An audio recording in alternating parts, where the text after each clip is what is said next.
ఇప్పుడు చూద్దాం, దుర్యోధనుడు తన గురువు ద్రోణాచార్యునితో ఏమి మాట్లాడాడు.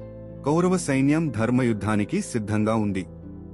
దుర్యోధనుడు తన గురువైన ద్రోణాచార్యునితో ఏమని చెప్పాడో తెలుసుకుందాం.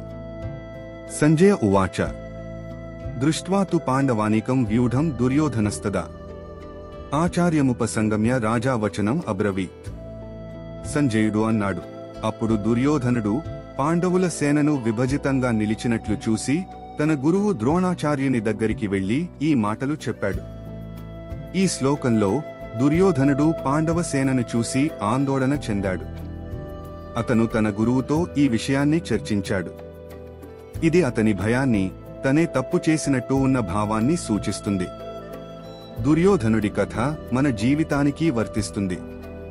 అతని అహంకారం, అన్యాయ పద్ధతులు చివరికి భయాన్ని, నష్టాన్ని కలిగించాయి. నిజమైన ధర్మాన్ని ఎంచుకుంటే మాత్రమే మనకు శాంతి ఉంటుంది. ఈ శ్లోకం మీకు ఉపయోగకరంగా అనిపించిందా? కామెంట్లో ఓం అని రాయండి మరియు భగవద్గీత జ్ఞానం పొందేందుకు సబ్స్క్రైబ్ చేయండి.